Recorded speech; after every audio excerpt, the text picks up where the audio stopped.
തിരുവനന്തപുരത്ത് നിന്നും ബാംഗ്ലൂരേക്കുള്ള യാത്രയാണ് ഇന്നത്തെ വീഡിയോ എന്ന് പറയുന്നത്.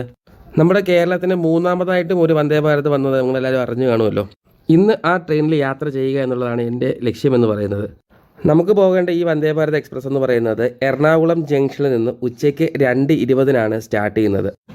അതുകൊണ്ട് എനിക്ക് എറണാകുളത്ത് എത്തിച്ചേരുവാൻ വേണ്ടിയിട്ട് 2 ഓപ്ഷനാണ് മുന്നിലുണ്ടായിരുന്നത്. ഒന്നുകിൽ 6:45 ശബരിക്ക് പോകണം, അല്ല എന്നുണ്ടെങ്കിൽ 9:15 നേത്രാവതിക്ക് പോകണം. ഞാൻ എന്തായാലും ശബരി ട്രെയിൻ തന്നെ ഓപ്റ്റ് ചെയ്തു. കാരണം ഇത് 11:15 ആകുമ്പോഴേക്കും എന്തായാലും എറണാകുളം ടൗണിൽ എത്തിച്ചേരും. നേത്രാവതി എത്താൻ എന്തായാലും 1:45 ആവും. അതൊരു ഹൈ റിസ്ക് ആയതുകൊണ്ട് ഞാൻ എന്തായാലും അത് എടുത്തില്ല. അങ്ങനെ എൻ്റെ യാത്ര തുടങ്ങി. യാത്രയൊക്കെ വളരെ മനോഹരമായിരുന്നു. അങ്ങനെ കേരളത്തിൻ്റെ മനോഹരമായ റെയിൽ റൂട്ടിലൂടെ യാത്ര ചെയ്ത് അങ്ങനെ എറണാകുളം ടൗൺ സ്റ്റേഷനിലേക്ക് ഞാൻ എത്തിച്ചേർന്നു. ഇനി എനിക്ക് പോകേണ്ടത് എറണാകുളം ടൗൺ സ്റ്റേഷനിൽ നിന്നും എറണാകുളം ജംഗ്ഷനിലേക്കാണ്. അങ്ങനെ എറണാകുളം ടൗൺ സ്റ്റേഷനിലെ പ്രീപെയ്ഡ് ഓട്ടോ കൗണ്ടറിൽ നിന്നും ഒരു ഓട്ടോ എടുത്ത് നേരെ എറണാകുളം ജംഗ്ഷനിലേക്കാണ്. എന്നോടൊപ്പം എൻ്റെ കുറച്ച് അയൽനാട്ടുകാരായിട്ടുള്ള ആൾക്കാരും ഉണ്ടായിരുന്നു. അപ്പോൾ ഉഴമലയ്ക്കുള്ള ചേട്ടന്മാരായിരുന്നു. അപ്പോൾ ഓട്ടോ ക്യാഷൊക്കെ അവർ തന്നെയാണ് കൊടുത്തത്, എന്നോട് കൊടുക്കണ്ടെന്ന് പറഞ്ഞു. അവരും എന്നോടൊപ്പം ശബരി എക്സ്പ്രസ്സിലുണ്ടായിരുന്നു. അവർക്ക് പോകേണ്ടത് ഗോവയിലേക്കായിരുന്നു. അങ്ങനെ ഞങ്ങൾ എറണാകുളം സൗത്ത് സ്റ്റേഷനിലേക്ക് എത്തിച്ചേർന്നു. അങ്ങനെ ഏകദേശം ഒരു 2 മണിക്കൂറിൻ്റെ കാത്തിരിപ്പിനൊടുവിൽ വന്ദേ ഭാരത് ബാംഗ്ലൂരിൽ നിന്നും എറണാകുളത്തേക്ക് എത്തിച്ചേർന്നു. ട്രെയിൻ എന്തായാലും ഓട്ടം ഓടി വന്നതുകൊണ്ട് തന്നെ അതിൻ്റെ ക്ലീനിങ് പ്രോസസ്സ് സ്റ്റാർട്ട് ചെയ്യുകയാണെന്നുള്ള അനൗൺസ്മെൻറ്റ് വന്നു. അതുകൊണ്ട് തന്നെ ആ ട്രെയിനിൻ്റെ മുൻവശമൊക്കെ ഒന്ന് പെട്ടെന്ന് കണ്ടിട്ട് തിരിച്ചു വരാം എന്നുള്ളൊരു പ്ലാനിൽ ഞാൻ ട്രെയിനിൻ്റെ മുൻഭാഗമൊക്കെ ഒന്ന് കണ്ടതിന് ശേഷം നേരെ ട്രെയിനിൻ്റെ അടുത്തേക്ക് പോയി. അപ്പോഴേക്കും നമ്മുടെ ട്രെയിനിൻ്റെ ക്ലീനിങ് ഒരു സൈഡിൽ നടന്നുകൊണ്ടിരിക്കുകയായിരുന്നു. അങ്ങനെ ക്ലീനിങ് എല്ലാം കഴിഞ്ഞതിന് ശേഷം നേരെ അതിൻ്റെ ഉള്ളിലേക്ക് ഞാൻ കയറാനായിട്ട് പോയി. അങ്ങനെ എൻ്റെ ലഗേജുകളെല്ലാം തന്നെ ട്രെയിനിനുള്ളിൽ വച്ചതിന് ശേഷം എൻ്റെ സീറ്റും കണ്ടുപിടിച്ചതിന് ശേഷം ഞാൻ നേരെ കുറച്ച് നേരം ട്രെയിനിൻ്റെ ഉള്ളിൽ വശങ്ങളൊക്കെ ഒന്ന് നടന്നു കാണാനായിട്ട് തുടങ്ങി. അപ്പോൾ ട്രെയിൻ യാത്രയ്ക്ക് മുമ്പായിട്ട് തന്നെ അതിനുള്ള ഒരുക്കത്തിലാണ് എൻ്റെ ക്രൂ മെമ്പേഴ്സൊക്കെ. അപ്പോൾ ഞാനകത്തുള്ള ബാത്റൂം ബാക്കി കാര്യങ്ങളെല്ലാം ക്ലീൻ ആണോ എന്ന് ചെക്ക് ചെയ്തു. അപ്പോൾ നിമിഷ നേരം കൊണ്ട് അവർ ക്ലീൻ ആക്കിയെങ്കിലും അത് വളരെയധികം ക്ലീനായിട്ട് തന്നെ കാണപ്പെട്ടു.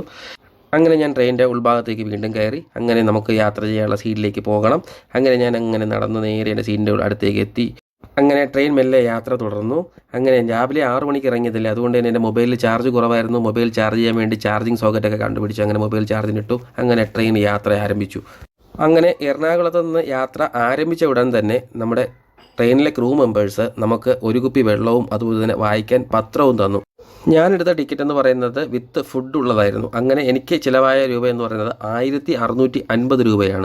എന്നാൽ ഫുഡില്ലാത്തതിന് നമുക്ക് 1095 രൂപയ്ക്കും ഇതിൽ യാത്ര ചെയ്യാനുള്ള ഓപ്ഷൻസ് ഉണ്ട്. അങ്ങനെ കൃത്യം 1 മണിക്കൂർ കൊണ്ട് തന്നെ ട്രെയിൻ തൃശ്ശൂർ പിന്നിട്ടു. നമുക്ക് വന്ദേ ഭാരതിന് ആകെയുള്ള കേരളത്തിലെ സ്റ്റോപ്പ് എന്ന് പറയുന്നത് ഒന്ന് തൃശ്ശൂരും അടുത്തത് പാലക്കാടുമാണ്. അങ്ങനെ തൃശ്ശൂർ പിന്നിട്ട ഉടനെ തന്നെ നമുക്ക് ചായയ്ക്കുള്ള സ്നാക്സ് ഐറ്റംസുമായിട്ട് നമ്മുടെ ക്രൂ മെമ്പേഴ്സ് വീണ്ടും എത്തി. അപ്പോൾ അതിനകത്ത് ഉണ്ടായിരുന്നതെന്ന് പറഞ്ഞാൽ ഒരു മിച്ചർ, പരിപ്പ് വട, കടല മിഠായി, അതുപോലെ തന്നെ ഇൻസ്റ്റൻറ്റ് കോഫി ഉണ്ടാക്കാനുള്ള ഒരു പൗഡറും ഉണ്ടായിരുന്നു. അങ്ങനെ ഏകദേശം പാലക്കാട് എത്താറായപ്പോഴേക്കും ഞാൻ നേരെ ഡോറിൻ്റെ സൈഡിലേക്ക് വന്നു. അപ്പോൾ പാലക്കാട് 2-3 ആൾക്കാർ ഇറങ്ങാനുണ്ടായിരുന്നു, അതുപോലെ തന്നെ ആൾക്കാർ കയറാനും ഉണ്ടായിരുന്നു. അങ്ങനെ ഞാൻ കുറച്ച് നേരം ട്രെയിനിൽ നിന്ന് യാത്ര ചെയ്യാമെന്ന് തീരുമാനിച്ചു. യാത്രയിലേക്ക് പുതുതായിട്ട് ജോയിൻ ചെയ്ത ആൾക്കാർക്കും നമ്മുടെ ക്രൂ മെമ്പേഴ്സ് നമ്മുടെ സ്നാക്സ് ഐറ്റംസ് കൊടുക്കുന്നുണ്ട്. അങ്ങനെ ഞാൻ കുറച്ച് നേരം ട്രെയിനിൻ്റെ ഗേറ്റിൻ്റെ അടുത്ത് അതിനകത്തുള്ള കുറച്ച് സേഫ്റ്റി ബട്ടൺസും സ്വിച്ചുകളെ കുറിച്ച് നോക്കിക്കൊണ്ടിരുന്നു. അപ്പോൾ നമുക്കൊരു എമർജൻസി വന്നാൽ ഉപയോഗിക്കേണ്ട കാര്യങ്ങൾ എങ്ങനെയാണ്, നമ്മുടെ ഫയർ എക്സ്റ്റിംഗ്വിഷർ എങ്ങനെ പ്രവർത്തിപ്പിക്കേണ്ടത്, ഇതിനെക്കുറിച്ചിട്ടുള്ള എല്ലാ കാര്യങ്ങളും അവിടെ എഴുതി വെച്ചിട്ടുണ്ടായിരുന്നു.